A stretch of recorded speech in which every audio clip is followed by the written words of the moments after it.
dipersembahkan oleh Selamat datang di Mata Najwa, saya Najwa Shihab, tuan rumah Mata Najwa. 9 Juli tinggal seminggu lagi, ketegangan terasa kian meninggi.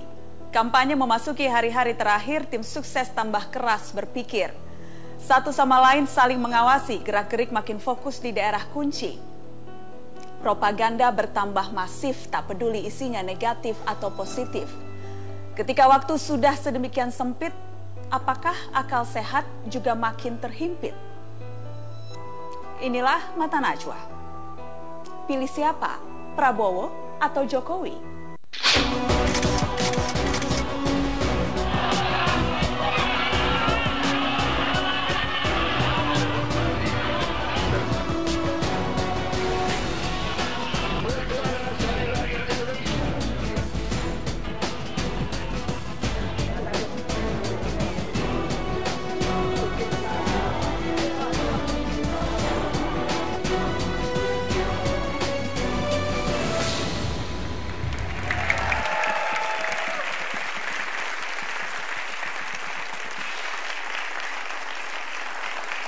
Pemirsa, tinggal 3 hari lagi untuk melancarkan segala jurus kampanye. Mulai 6 Juli kita masuk masa tenang. Inilah kesempatan terakhir untuk menjuak kelebihan capres masing-masing. Saya undang 2 tim kampanye dari 2 kubu capres untuk berorasi masing-masing 1 menit. Mengapa capresnya lebih layak pilih?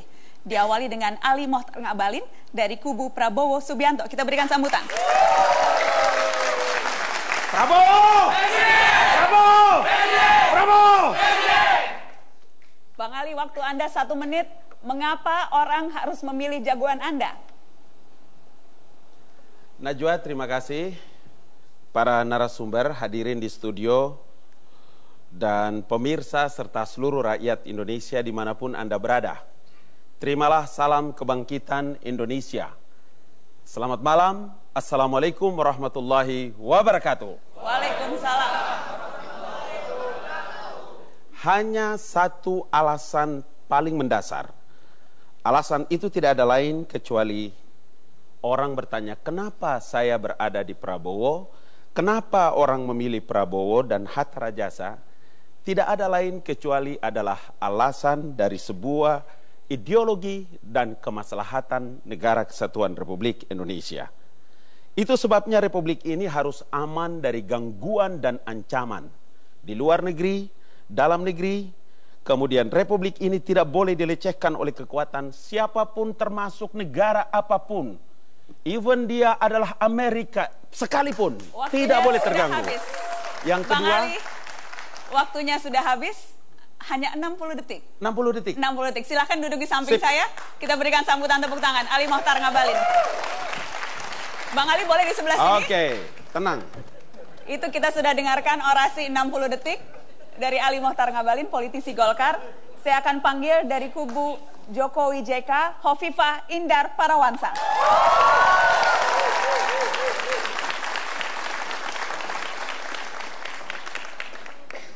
Silakan Bu Hovifah, 1 menit.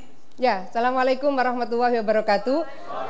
Seluruh warga bangsa yang saya hormati, bahwa APBN di negeri ini tiap tahun tambahnya selalu di atas 100 triliun. Tapi mari kita lihat bahwa Human Development Index kita, indeks pembangunan manusia kita makin tahun bukan makin membaik, tapi makin menurun. Kenapa? Karena derajat kesehatan, derajat pendidikan dan kesejahteraan rakyatnya ternyata tidak membaik seperti naiknya APBN itu sendiri.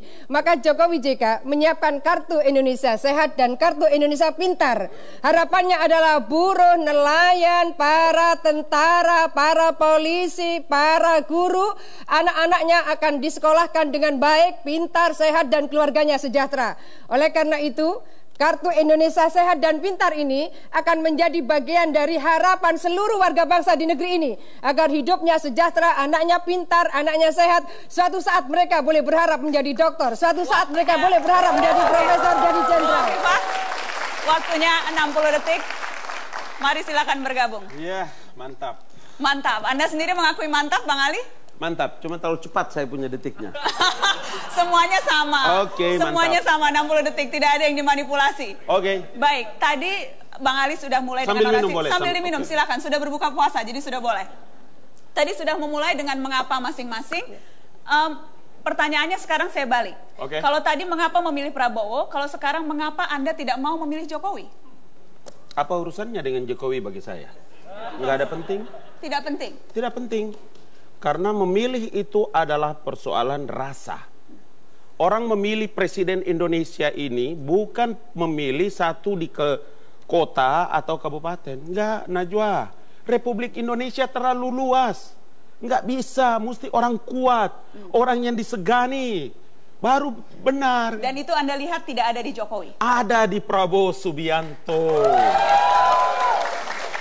Bu Hovifah, pertanyaannya sama. Kenapa Anda tidak memilih Prabowo? Padahal tadi katanya ada di Prabowo Subianto, ketegasan itu. Nggak bisa, negeri sebesar Indonesia nggak bisa dipimpin dengan gambling. Bahwa pengalaman yang terbukti dan teruji di dalam memimpin pemerintahan, baik di tingkat kota, di tingkat provinsi, itu menjadi bagian yang penting untuk mengantarkan kepemimpinan di tingkat nasional.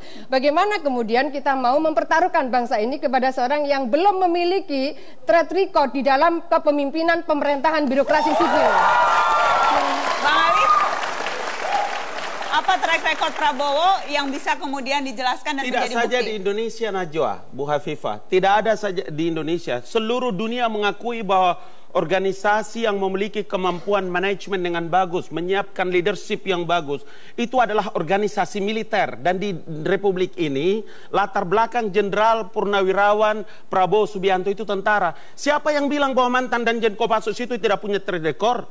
Siapa yang bilang bahwa Panglima Komando Strategi Angkatan Darat itu tidak punya kemampuan leadership dan manajemen? Memimpin birokrasi Nggak bisa. sipil. Memimpin birokrasi tidak mesti orang jadi presiden harus mantan wali kota, harus mantan gubernur yang belum selesai. Ya. Nggak bisa.